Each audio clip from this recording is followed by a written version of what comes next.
Bonsoir chers amis, vous êtes sur Paix et Guerre, nous sommes le 1er janvier 2025, je suis très heureuse de vous retrouver en ce jour, peut-être en ce jour particulièrement, pour vous adresser à tous mes vœux de santé, de joie, de succès, d'épanouissement, enfin de tout ce que vous pouvez espérer, secrètement ou pas, pour 2025. Bon.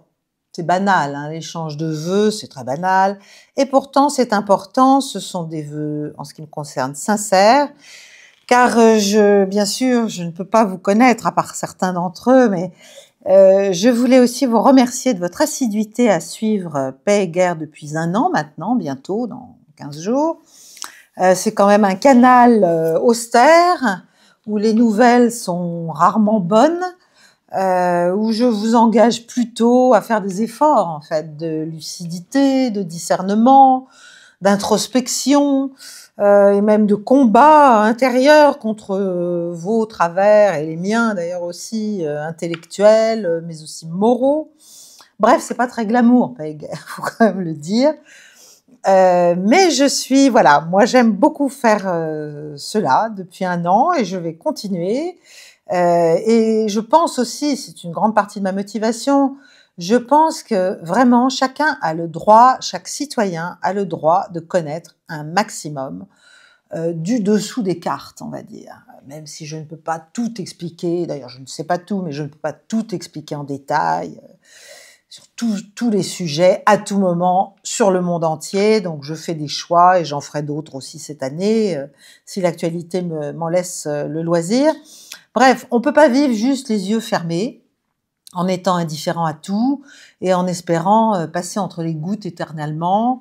Je pense que l'être humain, le citoyen, lorsque il a la chance de d'être en bonne santé, et de ne pas subir la guerre directement, il a quand même le devoir, pour exercer sa liberté, d'exercer aussi sa responsabilité, ça va avec. Voilà, on n'est pas juste là à boire du petit lait et à ne pas supporter le reste, non. Bon, tout ça, c'est pas un sermon du père Galactéros, hein. C'est un encouragement, en fait, à vivre votre liberté avec cœur, avec conscience, et c'est de plus en plus dur, il est vrai. Bon. Alors, quoi qu'il en soit, avant de débuter notre programme à proprement parler, sur le fond, j'ai décidé plusieurs choses concernant la chaîne. La première, j'espère que je vais pouvoir m'y tenir au moins aujourd'hui, parce que c'est le moment des résolutions, hein, voilà. Donc, je vais essayer de ramasser mon propos. C'est dur, non pas parce que je suis bavarde, mais même si je ne vous vois pas, en fait, j'aime bien, je me suis habituée à cette discussion face caméra, à travers l'écran, et ça m'est devenu plus familier, et donc c'est vrai que je ne vois plus tellement le temps passer, même si j'ai une montre qui est censée me rappeler l'heure. Voilà, donc il faut que je me contienne, que je me discipline, et je vais le faire. Et puis pour développer la chaîne, pour développer ses contenus, pour développer ses illustrations, j'ai besoin vraiment de votre soutien intellectuel, bien sûr, votre fidélité, et votre soutien aussi matériel, c'est vrai. Il faut bien sûr que le nombre d'abonnés de la chaîne grimpe, mais augmente considérablement. Bon, très bien, nous sommes un peu plus de 100 000, c'est formidable, j'en suis ravie, mais c'est vraiment pas suffisant. J'aimerais bien, voilà, j'ai des rêves, hein, j'aimerais bien que ça double cette année, en dépit d'algorithmes capricieux, ou parfois de défauts dans mes présentations, ou de choses qui plairaient moins. Bon. Enfin, en même temps, je travaille pas non plus uniquement pour l'audience, très loin de là, je travaille pour dire ce que je pense devoir dire. Donc, bon. Mais il faut aussi, il faut vraiment qu'on soit de plus en plus d'abonnés. Donc ça, voilà, c'est à moi de faire en sorte, et c'est aussi à vous de faire connaître la chaîne. Et puis, il faut aussi que le cercle des membres, fans et amis de Paix et Guerre grossisse sensiblement. Et donc, j'ai pris une décision pour encourager ceux que le prix de l'abonnement fan fait peut-être hésiter. J'ai décidé de ramener ce prix, d'avoir une sorte de tarif unique, si vous voulez. C'est-à-dire, il n'y aura plus que des amis qui seront aussi des fans, j'espère, mais qui seront en termes d'abonnement des amis, c'est-à-dire à moins de 10 € par mois pour avoir des contenus exclusifs, des cartes, le grand direct et si on est plus nombreux, d'autres choses que je ne peux pas faire pour l'instant. Je pense que tout le monde y gagne parce qu'en fait, ceux qui auparavant payaient 10 €, mais c'était plutôt un soutien en fait parce qu'ils n'avaient pas accès à énormément de choses, eh bien, pour le même prix, ils auront accès à tout. Et ceux qui payaient 15 auront toujours accès à tout, mais paieront moins cher. Voilà. Et je me suis dit que d'abord c'était plus simple, c'était beaucoup plus simple, que tout le monde y gagnait, et que ça encouragerait peut-être beaucoup de gens qui se disaient oh, 15 €. Bon, voilà. Là, maintenant, on est à moins de 10 par mois. Là, c'est le plancher. Donc, voilà, je fais ce que je peux. Et j'espère que ça va inciter beaucoup d'entre vous à me rejoindre dans le cercle des amis, donc désormais de PayGuerre. Alors, pratiquement, il y a une toute petite chose à faire pour les fans, en fait, parce qu'au plan pratique, évidemment, YouTube, qui a plein de règles et de contraintes, ne permet pas tout simplement de transférer les fans sur le groupe des amis. Donc, je demande à ceux d'entre vous qui sont fans, qui se sont abonnés en tant que fans, au moment où vous allez recevoir votre notification pour vous réabonner, le mois suivant ou l'année, je crois que ça marche aussi par année, eh bien de le faire comme ami. Moi, je me charge de ne faire qu'un contenu général, c'est-à-dire il y aura plus il y aura la même chose dans les deux catégories pendant ce petit temps de lissage, si vous voulez, et quand tous les fans se seront réabonnés comme amis, eh bien, et donc seront devenus des amis du cercle PayGuerre, eh bien, je pourrais supprimer alors seulement cette catégorie. Bon, j'espère que cet effort vous plaira, j'espère que ça poussera un bien plus grand nombre d'entre vous à rejoindre le cercle. Évidemment, tout le reste, ça demeure, hein, les badges de fidélité, bon, bien sûr, Tipeee, c'est aussi un moyen très important pour me soutenir et pour soutenir la chaîne, de manière plus importante qu'un abonnement ou de manière ponctuelle, tout simplement. Et puis, je vous annonce bien sûr pour le dimanche 5, 18h30, un grand direct, donc pour les membres du cercle. On ne sait jamais, il y en aura peut-être 100 de plus, avec un peu de chance. On peut tout espérer, c'est le début de l'année. Soyons optimistes. Bon, donc, après cette période de festivité que vous venez tous de vivre, je ne vais pas vous assommer tout de suite avec des choses trop traumatisantes, mais enfin, tout de même, je dois revenir sur quelques faits, quelques grandes tendances qui se dessinent et des points d'attention en ce début d'année. Bon, il y a eu plusieurs événements majeurs, j'en ai déjà un peu parlé dans la dernière mondoscopie. Bien sûr, cette guerre en Ukraine avec une stratégie d'attrition désormais agressive de la part de la Russie, une victoire sans appel sur le terrain, je vais vite, hein, parce que bon, entre, en gros, février dernier, la chute de la ville d'Avdiivka et l'aventure de Koursk qui est en train de s'enliser. Enfin, voilà, les Ukrainiens perdent de plus en plus du peu de terrain qu'ils avaient récupéré sur cette région en août dernier.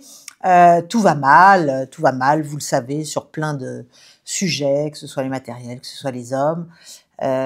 Et en plus, l'évolution militaire de ce conflit et de la guerre en Ukraine et de toutes ses conséquences, notamment économiques, énergétiques, sociales et géopolitiques, je n'en parle même pas, ça a aggravé la crise de crédibilité de l'Europe, à la fois vis-à-vis de ses peuples et vis-à-vis du reste du monde. Donc nous, on peut dire qu'on a juste tout perdu dans cette affaire.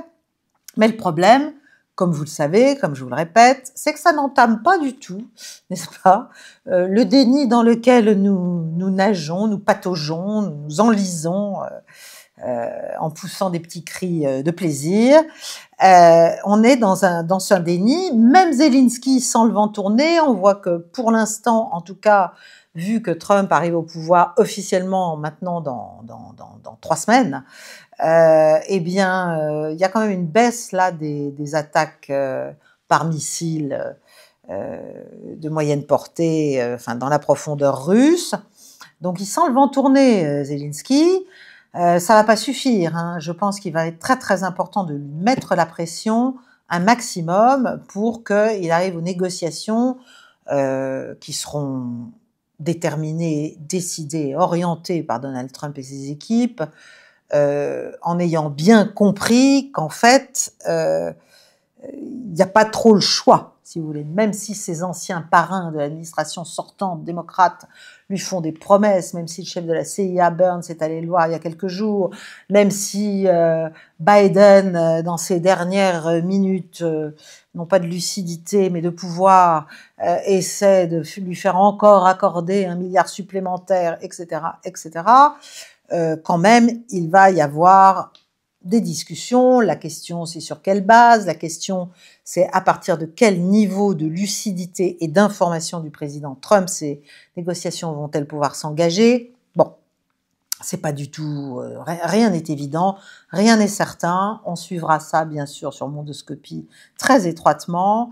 Parce que, évidemment, pour Trump, l'enjeu, c'est de marginaliser ceux qui veulent poursuivre la guerre à tout prix. Et au moment où nous nous parlons, il y a un certain nombre de choses qui continuent à se faire à l'OTAN et ailleurs, dont je vous parlerai tout à l'heure. Deuxième point de cette année 2024, bon, c'est la campagne américaine qui a quand même été sans précédent en termes de niveau de violence, avec des tentatives d'assassinat, de guerre de l'information, littéralement, de propagande, de dénigrement, de violence politique, sans parler du contexte, avec la montée des menaces nucléaires, donc le harcèlement du clan globaliste et mondialiste néocon américain pour gêner Trump, et donc de faire peur, de faire absolument peur aux Américains. Bon, tout ça, je ne parle même pas de la corruption sans précédent des milieux politiques. Ça ne veut pas dire qu'elle va disparaître demain, évidemment. Mais enfin, à la fin, on peut dire que, bon, Trump a réussi à se sortir de tout cela. La machine médiatique, elle s'est plantée. Hein, les médias mainstream, malgré tout, y compris chez nous, se sont tous gourés, évidemment, puisqu'ils prennent leur désir pour des réalités et qu'ils s'imaginent qu'on peut mentir et que ça passe, alors que ça ne passe plus. Bon, on dirait, Elon Musk a aidé, enfin, il s'est passé beaucoup de choses, mais quand même, voilà, Trump y est arrivé, on va voir ce qu'il en est. Ce sera pas forcément une bonne nouvelle d'ailleurs pour l'Europe. Hein. Encore une fois, moi, j'observe les choses, je prends pas parti. Mais ce qui est sûr, c'est que l'année 2024, ce sera vraiment l'année de la propagande de masse, du lavage de cerveau méthodique, et aussi l'année de la mort, j'allais dire officielle, des médias mainstream. Je suis désolée, mais enfin quand même, il serait temps de se rendre compte que vous êtes en train de mourir. Bon, alors ça ne veut pas dire que les gens n'ont plus envie d'écouter des mensonges toute la journée. C'est facile, c'est pratique, c'est comme Hollywood, c'est bien, c'est confortable, c'est réconfortant. Tout le monde cède un peu à cela, y compris moi. On aime voir des choses faciles, voilà, qui ne nous dérangent pas, qui ne nous font pas réfléchir. Donc, ils sont morts, mais le cadavre bouge encore et on va voir ce qu'il va devenir. Mais en attendant, il y a quand même eu une substitution, si vous voulez, dans une grande partie de l'audience populaire, y compris aux États-Unis, mais partout dans le monde, entre l'audience massive populaire précédente qui allait de pair avec une confiance, en fait, une crédibilité dans ces médias. Donc les médias mainstream, hein, et puis des médias maintenant décentralisés où en fait les journalistes, ce sont les citoyens. Alors ils sont plus ou moins experts, avertis, etc. Mais si vous voulez, il y a un retour, il y a une nécessité de s'ancrer dans le réel et dans la réalité de la vie, que ce soit dans les domaines social et politiques ou dans le domaine géopolitique, de s'ancrer dans le réel. Voilà, parce qu'on est parti beaucoup trop loin et que c'est devenu beaucoup trop dangereux. Bon, donc bien sûr, la guerre est toujours là et la guerre est toujours possible, mais quand même, il y a un sacré coup qui a été porté à l'État profond américain, parce qu'en fait, l'État profond américain, il marche sur le contrôle des perceptions. Ça marche comme ça se maintient comme ça. Donc quand on met un coup, en fait, j'allais dire, c'est c'est les élites politiques et les médias eux-mêmes qui se donnent des coups, mais ils s'en rendent pas compte. Mais quand à force de mentir, le mensonge finit par se voir, trop, et que ça donne du grain à moudre à une alternative, eh bien, ce contrôle politique via les médias des perceptions du public, des perceptions populaires, des perceptions des gens, des électeurs, eh bien, faiblit et disparaît quasiment. Et quand on voit les audiences aujourd'hui, bien sûr, ça se voit chez nous, mais outre-Atlantique, c'est encore plus flagrant parce que ça va beaucoup plus vite. Vous montez, vous descendez, voilà, c'est grandeur et décadence beaucoup plus vite. Donc, est-ce qu'on peut dire que c'est une bonne nouvelle? Oui, moi je pense que c'est quand même globalement une bonne nouvelle. Il faudrait que ça pousse à une réforme, bien sûr, morale, politique, intellectuelle, j'allais dire humaine, des gens qui prétendent nous informer, surtout dans nos démocraties, puisqu'on nous explique qu'on est dans des démocraties où très important de dire la vérité aux gens, alors qu'on leur ment quand même toute la sainte journée. Bon, donc je ne sais pas si on va aller vers une libération des peuples par le savoir, mais en tout cas, les gens commencent à prendre finalement les décisions par eux-mêmes, et on peut espérer que ce mouvement continue et s'amplifie. Alors, c'est pas forcément la réforme de l'Occident et la refondation d'un Occident cohérent et attractif qui est en cours, parce qu'évidemment, quand on voit le niveau d'inhumanité, de cynisme, d'indifférence, de complaisance, de compromission des dirigeants et des élites d'une manière générale, mais aussi des populations, malgré tout, en tout cas une part d'entre elles occidentales, vis-à-vis de ce qui s'est passé au Moyen-Orient depuis la fin du mois d'octobre 2023, on est quand même sans voix, voilà.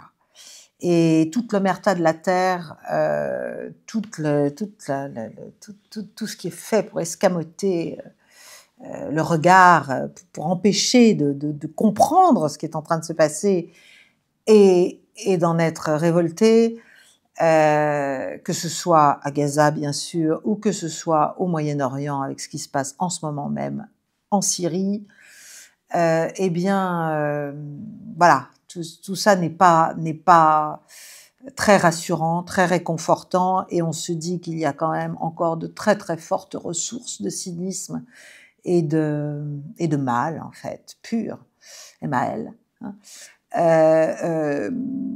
dans tous ces gens qui tiennent, en fait, les couches supérieures des pouvoirs dans le monde occidental, mais pas seulement dans le monde occidental. Au moment même où nous parlons, Maaloula, petite ville, petite bourgade syrienne, pas très loin de Damas, où l'on parlait encore la langue du Christ, l'araméen, et qui avait d'ailleurs héroïquement résisté déjà lors des premiers assauts des forces djihadistes contre la Syrie au début des années 2010, est assiégé par les gens qui aujourd'hui sont au pouvoir, tout simplement. Enfin, on est vraiment... c'est terrifiant ce qui est en train de se produire en Syrie. Je pense qu'on ne mesure pas du tout, on s'en moque ici, plus ou moins. On ne se rend pas compte de ce que ça signifie, non seulement pour les chrétiens d'Orient, mais pour l'ensemble de la région, pour l'ensemble des équilibres, pour la stabilité de toute la région, pour le Liban, pour tout. On a vraiment, là aussi, opéré un blanchiment total de gens qui sont en fait de purs islamistes radicaux, issus non seulement d'Al-Qaïda, mais aussi de l'État islamique, hein, qui n'en est qu'une version encore plus terrifiante, hein, c'est pour ça que ça a été imaginé. Et tout ça s'est fait avec le blanc-seing occidental.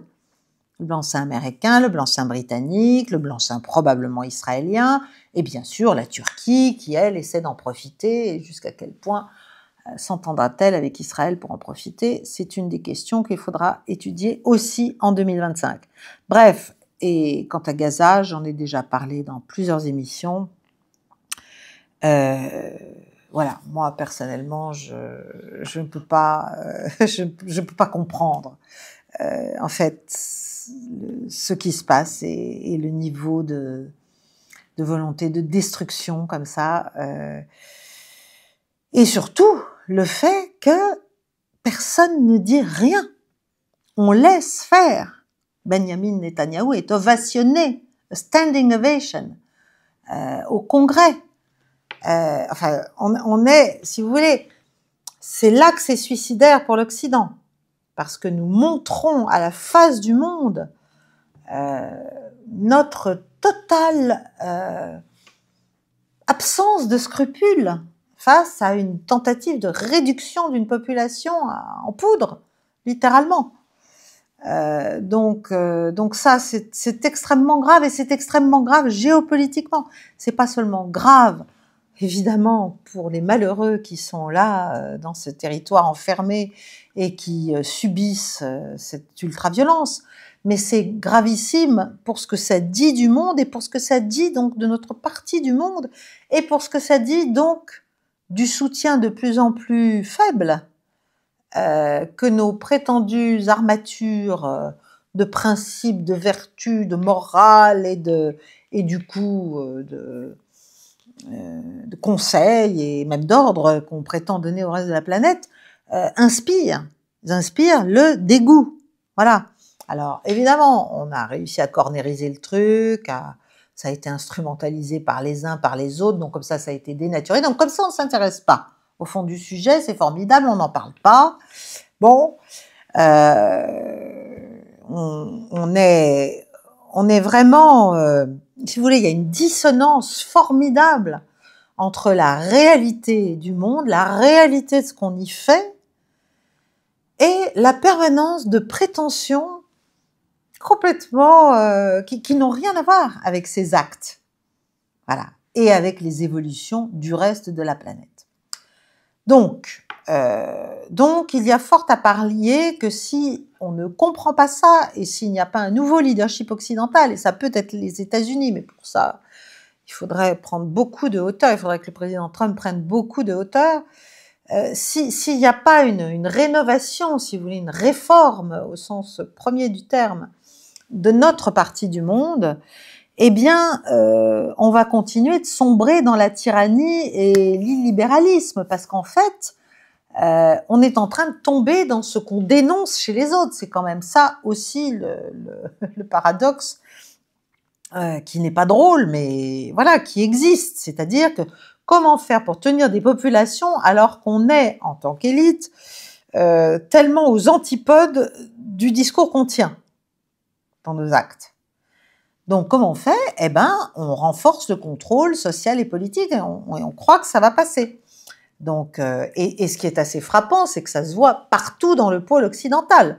On a vu toute cette année quand même une baisse des libertés fondamentales, une baisse surtout de la liberté de parole, de la liberté d'expression, par tout un tas de biais d'artifices, etc., sur lesquels je ne vais pas revenir, une totale délégitimation des mécanismes démocratiques qui sont soi-disant l'alpha et l'oméga de notre fonctionnement politique en Occident. Et regardez la Géorgie, regardez la Roumanie, regardez aujourd'hui la Moldavie, ce qui se passe en Moldavie. Donc on est vraiment, on est dans une telle nasse et on veut tellement pas avouer que voilà, on veut pas avouer en fait, et qu'on continue, et on voit bien que toutes les couches gouvernantes ont un mépris mais absolu pour les peuples, absolu. Pour les peuples, pour leur bien-être, pour leur avenir, pour leurs intérêts, pour leur sécurité. C'est voilà, le peuple au sens large, large, jusqu'à ce qu'on atteigne des couches qui ont un intérêt économique et social, même maigre, hein, mais quand même suffisant pour rêver de s'aligner sur ces élites et donc avaler toutes les couleuvres nécessaires pour cela. Voilà. Bon. Donc, après, on peut pas s'empêcher de voir quand même une forme de coordination. Donc, c'est pas du complotisme. C'est pas forcément un plan. C'est, si vous voulez, c'est comme un feu d'artifice qui part en plusieurs endroits et qui, à la fin, produit un dessin, des formes et des réponses, des échos de couleurs ou d'intensité. Tout ça n'advient pas par hasard. C'est ça que je veux expliquer. Tout ça n'advient pas par hasard. Il y a, alors, qui pilote? Est-ce qu'il y a un pilote? Moi, je n'irai pas jusque-là. Je dirais qu'il y a une telle convergence d'intérêts et, j'allais dire, on est tellement partenaires dans le crime, si j'ose dire, comme on dit en anglais, que c'est facile de faire sauter, si vous voulez, de mettre le feu aux poudres à tel ou tel endroit.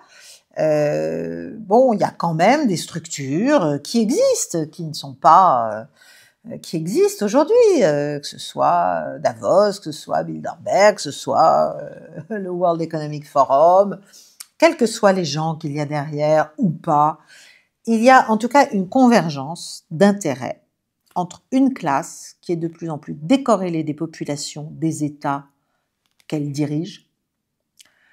Et cette classe-là, elle veut que le fil ne s'arrête pas. Elle veut continuer à en croquer. Elle veut continuer à demeurer au pouvoir et à ne pas en être chassée. Donc, il y a une espèce de stratégie du passage en force maintenant. Parce que précisément, on voit bien que ça ne marche pas aussi facilement et que quand il y a une élection, bien maintenant, il y a même des peuples qui expliquent que non, ils veulent pas faire la guerre, que non, ils ont compris qu'ils avaient peut-être intérêt à se calmer un peu vis-à-vis de certains, en l'espèce la Russie, mais ça peut être d'autres. Voilà, les populations sont manifestement beaucoup plus évoluées de manière générale que ceux qui se sont en fait hissés au sommet des structures d'État et de l'administration. Bon. Alors, pourquoi est-ce que les gouvernements occidentaux refusent ces évidences? Pourquoi est-ce qu'ils détruisent finalement eux-mêmes leur crédit moral et politique? Moi, ça c'est quelque chose... Comment peut-on croire encore que ça va passer éternellement? Est-ce que c'est juste l'idée du court terme? On se dit, je suis là pour quelques années, il faut que j'en profite, après moi le déluge, on verra bien, les autres se débrouilleront. Je sais pas, ça me paraît tellement idiot, tellement... Bon. Ce qui est vrai aussi, c'est qu'il y a un affaissement de tous les concepts occidentaux qui sont en fait repris par d'autres.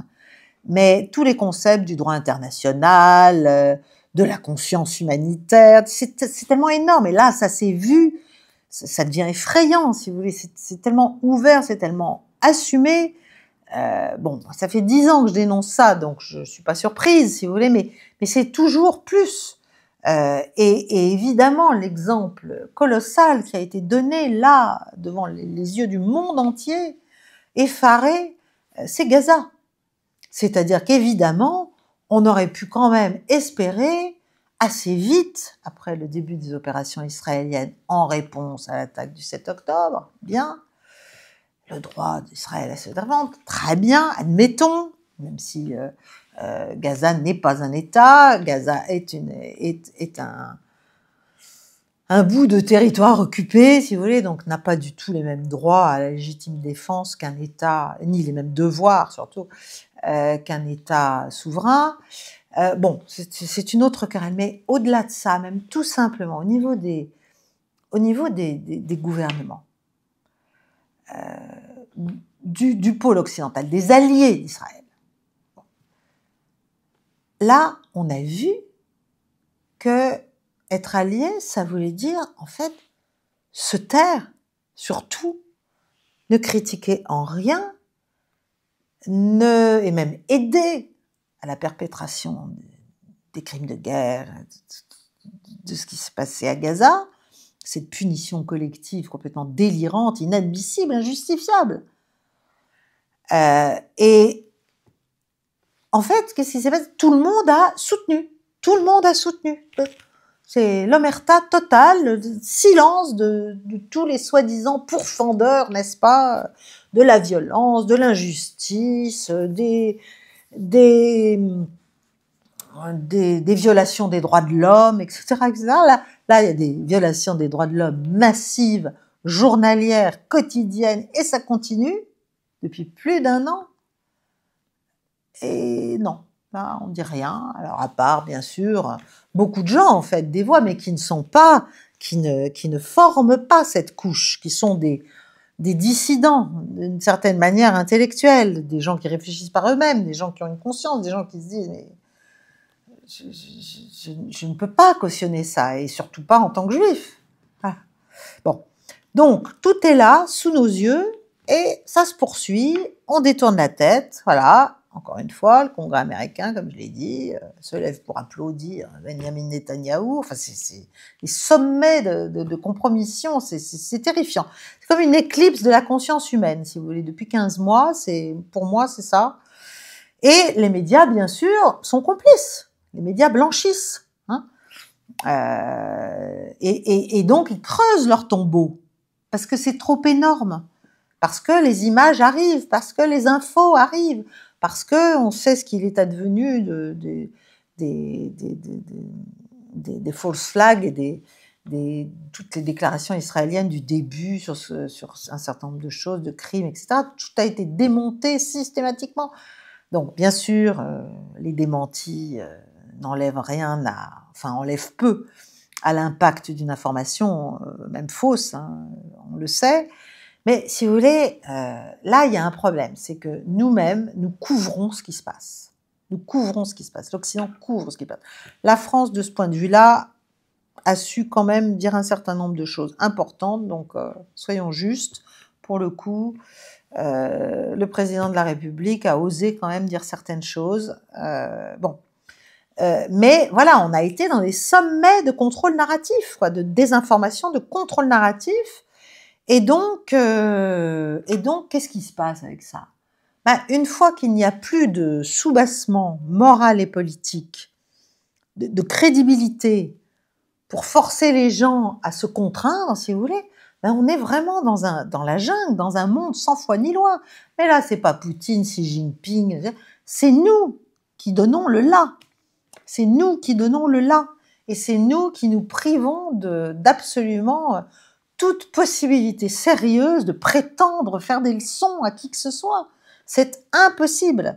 Quand on voit ce qui se passe, la manière dont on pille la Syrie, la manière dont on laisse faire Israël en Syrie, la manière dont la Turquie est autorisée à faire, à se venger, je sais pas, à revenir à ses rêves ottomans. Quand on voit même Donald Trump en train d'expliquer qu'après tout, le Canada, le Groenland, ce serait bien que ça redevienne des territoires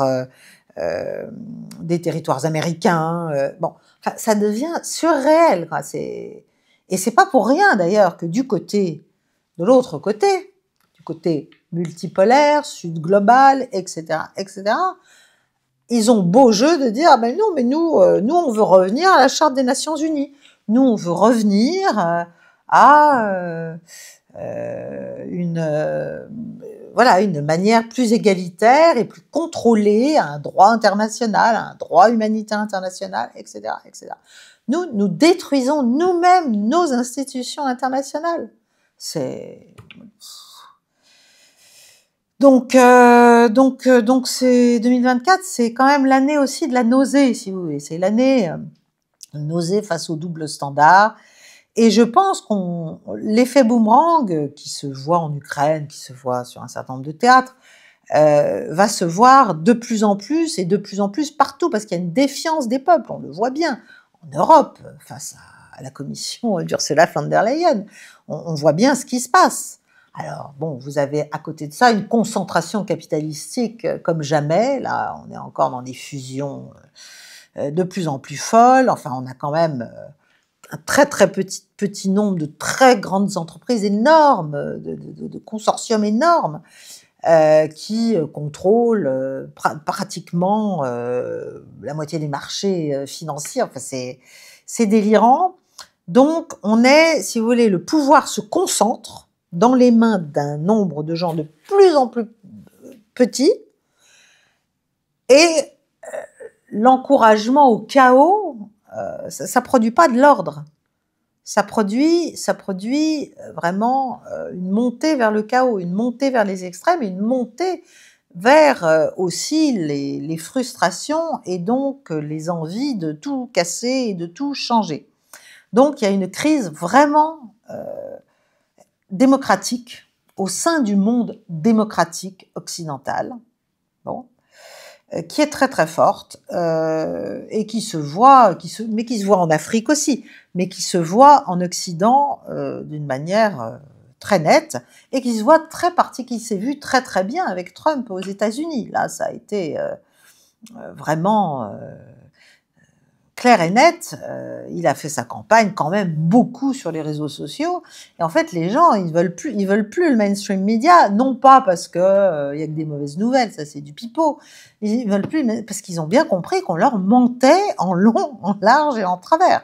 Donc, on est, voilà, ça rappelle un peu les années 70, ça rappelle un peu finalement ce rapport là de la commission trilatérale à l'époque qui s'appelait de la crise de la démocratie en 75, où la thèse c'était de dire l'état politique du bloc occidental, déjà en 1975, hein, des États-Unis, du Japon, de l'Europe,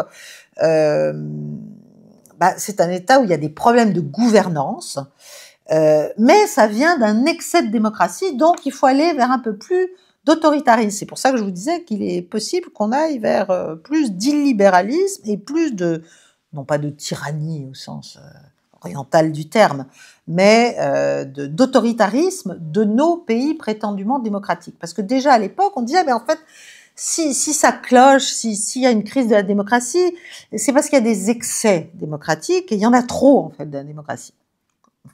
Voilà, un peu moins, il faut restaurer le prestige, l'autorité des institutions centrales, gouvernementales. Bon. Oui, alors moi je suis d'accord pour restaurer l'autorité de certaines de nos institutions, notamment en France, mais en revanche, pas pour une espèce de dictature douce sous couvert de grande démocratie, n'est-ce pas? Bon. Donc, il faut penser qu'il y a un certain nombre de gens qui raisonnent comme ça, qui disent il faut mettre tout ce petit monde là, tous ces centaines de millions d'Européens et d'Américains, il faut les mettre sous contrôle, il faut les contrôler, voilà, d'une façon ou d'une autre, que ce soit par une monnaie numérique, que ce soit par des réglementations sanitaires, bon, voilà. Et tout ça, la trilatérale, ça vous surprendra peut-être, hein, ça a été fondé, bien sûr, par Rockefeller, mais ça a été fondé aussi par Zbigniew Brzezinski. Zbigniew Brzezinski, j'en ai déjà parlé, c'est l'auteur d'un livre, petit livre passionnant et lumineux qui s'appelle Le Grand Échiquier, que je vous invite à lire, encore une fois, qui explique tout ce qui se passe aujourd'hui, en fait, sauf que ça date de la fin des années 90, mais c'est le fruit de ses réflexions plus anciennes encore. C'était l'ancien conseiller de Carter, mais il a conseillé tous les suivants. Et donc, voilà, lui, il a non seulement théorisé le containment et comment il fallait faire et comment il fallait déstabiliser tous les abords de la Russie et comment il fallait contrôler l'Eurasie, enfin bref, il a dit des choses tout à fait passionnantes, mais il a aussi été à l'origine de ce dont je vous parle là. Et en fait, on est là, on est un nouveau, c'est pas de nouveau les années 70-80, mais on y revient d'une certaine manière. Donc, on espère que Trump va secouer les choses. Du côté, bien sûr, des entreprises, donc on va vers la concentration, puis on espère que les développements technologiques autour de l'intelligence artificielle vont sauver nos économies encore une fois. Bon, faut voir. Ce qui est sûr, en revanche, c'est que je pense qu'il y a quand même de nombreux régimes dans le pôle occidental, chez nous, qui sont donc atlantistes, qui sont orientés vers une vision extrêmement antidémocratique finalement, au sens global de l'évolution du monde.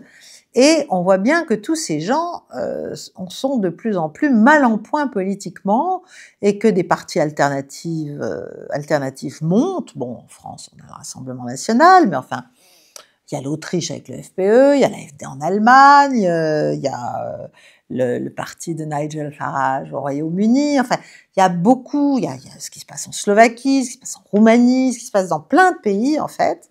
Donc, il y a des forces dites populistes, bien sûr, que l'on cherche à décrédibiliser, à délégitimer, mais qui sont pourtant très importantes et surtout, voilà, qui représentent beaucoup plus la volonté du peuple que les vieux partis un peu croulants et surtout remplis de gens qui se préoccupent essentiellement de leur carrière. Voilà, il y a cette alternative. Et en dépit de tous les sabotages, de tous les barrages, de tout ce qu'on fait pour les contraindre dans leur avancée et dans leur popularité, eh bien, ça monte.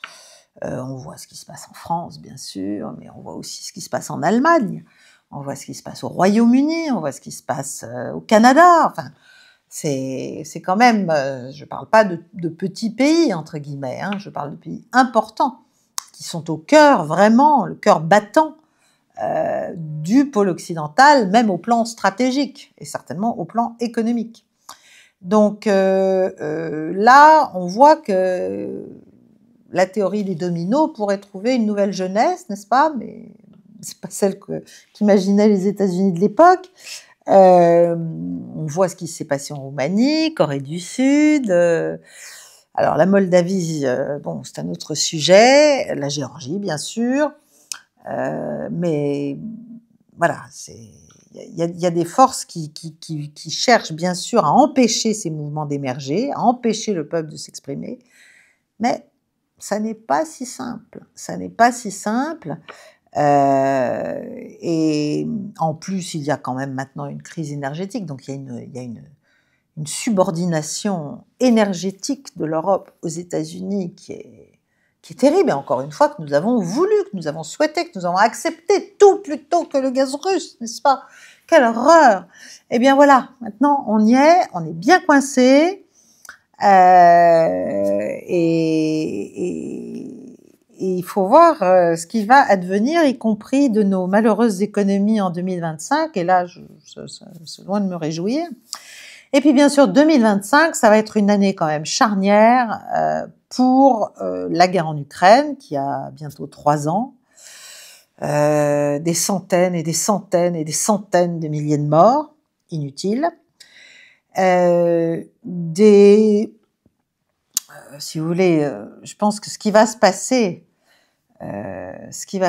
cette année, probablement d'ailleurs la première partie de l'année, au plan militaire, va être très très important pour l'avenir des négociations. Il faut voir de quelle façon elles vont s'engager. Bon, c'est ça qui est compliqué. C'est pour ça qu'il faudrait que Trump ait bien conscience de ce qui se passe pour qu'il les engage intelligemment. S'il veut parvenir à quelque chose, naturellement. S'il veut ne rien faire et que le conflit dure et qu'il rentre dans les sabots des néocons, bon là, n'en parlons plus, la messe sera dite et on continuera à compter les morts dans les cimetières ukrainiens par dizaines de milliers et par centaines de milliers. Mais bon, s'il veut obtenir quelque chose, encore une fois, tout va dépendre de son niveau de lucidité propre et de la manière dont il va contrôler ses équipes. Mais en tout cas, ce qui va se passer en Ukraine et la façon dont les Russes, qui n'ont plus confiance en personne, vont avancer militairement et politiquement sur le dossier ukrainien, et c'est très important, et c'est très important même au-delà du sort de l'Ukraine elle-même. C'est important parce que la guerre ukrainienne, comme on l'a dit une dizaine de fois au moins, c'est un conflit par procuration, et en fait c'est un choc culturel, c'est un choc presque métaphysique, mondial, plus large que simplement le conflit Ukraine-Russie. C'est un choc entre des systèmes de croyances des systèmes de valeurs aussi, des architectures idéologiques, si vous voulez. Et donc, le vainqueur, s'il y a un vainqueur clair, va déterminer quand même une grande partie de l'architecture du monde de demain. Alors, un vainqueur clair, pour moi, il n'est pas du tout certain qu'il y en ait un. D'abord parce qu'on va tout faire pour qu'il n'y en ait pas un, et en tout cas, voilà, ça peut pas être nous, mais ce sera sans doute pas les autres non plus. Mais il y aura sans doute quelque chose de beaucoup plus incomplet, insatisfaisant, confus. Néanmoins, il est quand même important de voir ce que vont pouvoir faire les Russes et les Ukrainiens, et surtout nous derrière, en ce début d'année. Et là, alors j'ai un peu écouté les multiples mots de nouvel an, si vous voulez, des uns et des autres, de Zelensky, de Vladimir Poutine, d'un certain nombre de gens, de premiers ministres, bon. Et sur ce conflit, hein, bien sûr. Et il y a une adresse que j'ai trouvée particulièrement importante et surtout éclairante, c'est celui de l'ex-premier ministre de la République populaire de Donetsk. Donc aujourd'hui, comment dirais-je, c'est une partie de la Fédération de Russie, hein, la République populaire de Donetsk, mais bon, il y avait un ancien Premier ministre qui s'appelait Alexandre Borodai. Et lui, il a fait une annonce qu'on peut trouver sur Internet qui est très humaine, qui est pas très, comment dirais-je, elle est solennelle mais pas formelle, si vous voulez. On sent tout le fatalisme slave. C'est assez inquiétant parce que ça rend vraiment bien compte de la gravité de la situation et des dangers très concrets pour les êtres humains qui sont engagés dans ce conflit, qui nous attendent, et surtout du fait que cette première partie de 2025 va être cruciale, va être décisive, parce qu'en fait, il insiste dans son petit discours sur la nécessité vitale et immédiate, et de plus en plus pressante, si vous voulez, pour la Russie, de l'emporter militairement pour en finir au plus tôt, y compris avant que des négociations sérieuses ne s'engagent. Et il montre bien tout ce qu'est la nature, la mentalité russe, en fait, sa force, sa résistance, sa résilience, sa détermination, sa conviction qu'il faut faire ce qu'il faut faire, quoi qu'il en coûte humainement, qu'on n'a pas le choix, que c'est comme ça, et que, y compris, il annonce une décision très dure à annoncer, en tout cas, c'est celle d'une probable nouvelle vague de mobilisation. Et surtout, il dit que tout ça, bien sûr, c'est entre les mains du commandant en chef suprême des armées russes, c'est-à-dire de Vladimir Poutine, et que, quelle que soit la décision qu'il prendra, ce sera la bonne.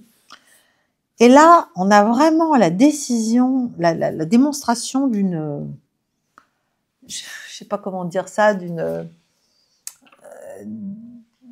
simplicité, en fait, d'une force, en fait, d'une force intérieure, d'une force cohérente d'une nation.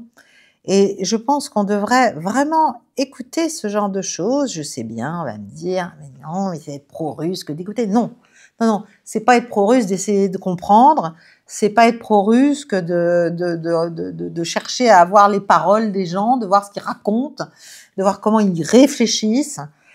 C'est très très important. Voilà, c'est pas en se mettant la tête dans le sable, encore une fois, qu'on va arriver à quelque chose. On voit bien où ça nous a mené de nous mettre la tête dans le sable. Donc, on a la démonstration toute simple, en fait, de la cohérence, de la crédibilité d'une nation qui est engagée dans une guerre coûteuse, terrible, mais voilà, à laquelle elle ne peut pas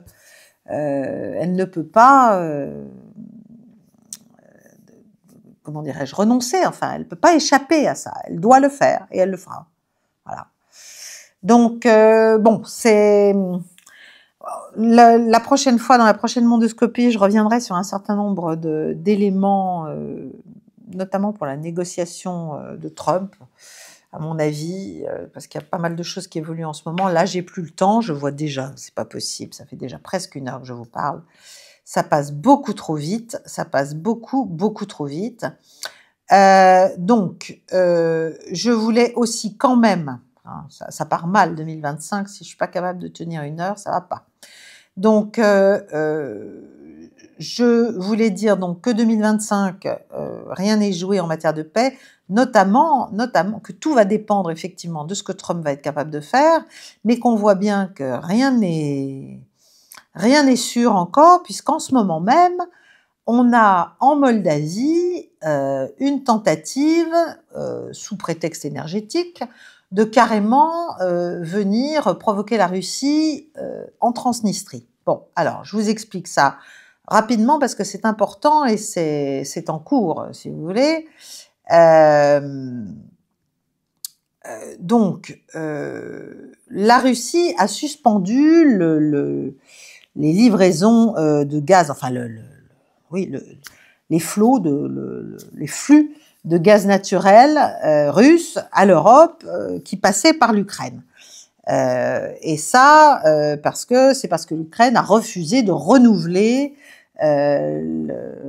le contrat qui permettait le transit de ce gaz russe par son territoire. Elle en retirait beaucoup d'argent d'ailleurs. Et donc, bref, la Russie n'a pas d'autre choix que d'interrompre le flux. Bon. Et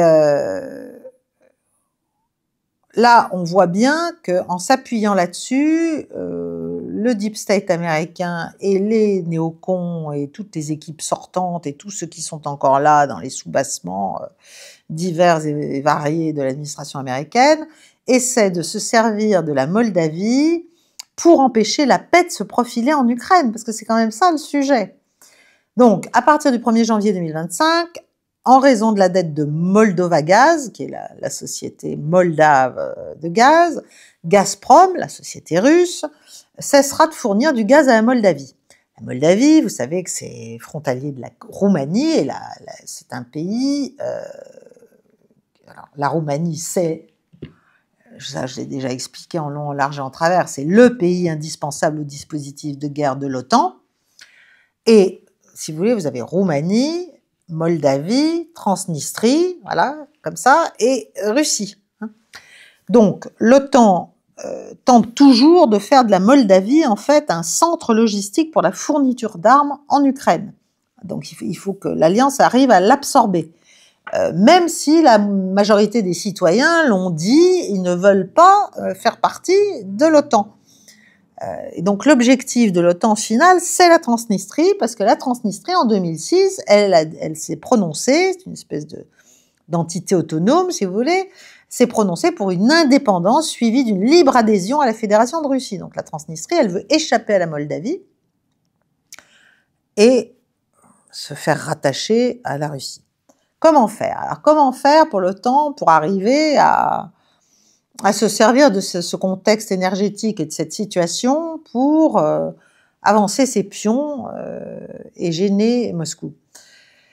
Eh bien, ils se servent de la présidente Maia Sandu, qui vient d'être réélue grâce au vote de la diaspora moldave, en Roumanie, en Allemagne, grâce aussi à l'ingérence massive de l'Union européenne et de l'OTAN.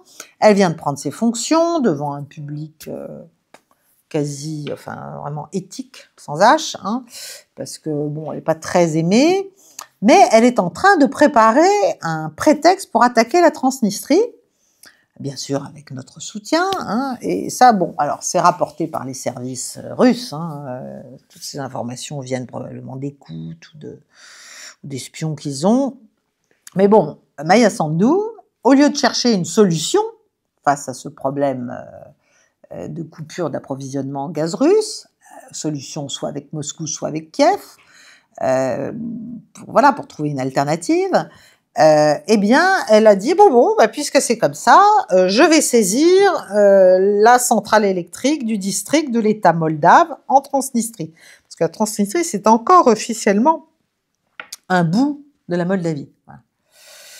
Donc voilà, elle va commencer à exciter, j'allais dire, les gens de Transnistrie. Elle veut poursuivre les autorités de l'entité pour séparatisme, etc. Bref, voilà. Donc elle essaie de pousser Moscou soit à lui livrer du gaz, je sais pas comment, gratuitement, j'en sais rien, soit à avoir un prétexte pour agir militairement, sachant que militairement la Moldavie elle fait rien du tout, donc ce sera derrière la Roumanie et derrière la Roumanie le reste de l'Alliance. Bon. Donc il s'agit voilà, de fabriquer une crise, si vous voulez, comme d'habitude. Donc même si pour ça il faut faire mourir de froid les Moldaves, l'essentiel c'est qu'ils votent correctement, n'est-ce pas? Parce que les Moldaves votent mal. Hein. Donc il faut qu'ils votent bien. En 2025, il y a des élections législatives prévues, enfin on ne sait pas quand encore. Et si ça se trouve, ça se finira comme en Roumanie ou comme en Géorgie, enfin bon, par des coups d'État carrément organisés par la Commission ou par l'OTAN. Donc on est vraiment, je parle même pas du déploiement aussi en ce moment d'un plan, mais j'en avais parlé au milieu de l'année déjà, des corridors logistiques permettant à l'OTAN d'amener plusieurs centaines de milliers de soldats en Ukraine, en Pologne et ailleurs pour pouvoir éventuellement mener une guerre frontale contre la Russie. Enfin, tout ça se poursuit. Donc si vous voulez, le pauvre Trump, ça va être très très très compliqué. Il a une mission colossale. Est-ce qu'il l'a comprise? Il a compris qu'elle était au moins aussi intérieure qu'extérieure. Mais est-ce qu'il en a pris vraiment la mesure stratégique? C'est difficile. Et puis, voilà, il y a tous ces adversaires qui sont en train d'être placés à des places où ils pourront le gêner, à des positions où ils pourront aussi le gêner, chacun à leur niveau. Je pense à l'ancien secrétaire général de l'OTAN, Stoltenberg, qui se retrouve à co-présider Bilderberg. Bon.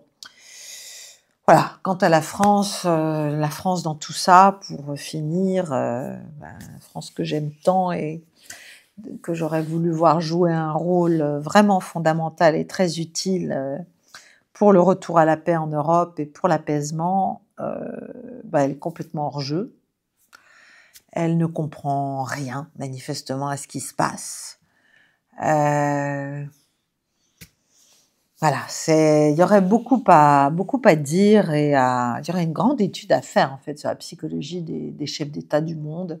Je pense pas seulement aux Français, hein, je pense à tous. Ce serait, je sais pas qui pourrait faire ça, culturellement, politiquement, philosophiquement. Voilà, ce serait quelque chose de très intéressant. Moi, j'ai malheureusement pas le loisir de faire ça. Mais ce serait bien pour comprendre quelles sont les recettes du succès en matière de puissance, d'influence, de poids géopolitique pour leur État, et puis quels sont aussi les travers dans lesquels il ne faudrait pas tomber. Voilà, ça c'est quelque chose qu'il faudrait pouvoir faire, je ne sais pas. Peut-être que quelqu'un qui m'écoute en aura l'idée. En tout cas, je vous remercie de votre attention.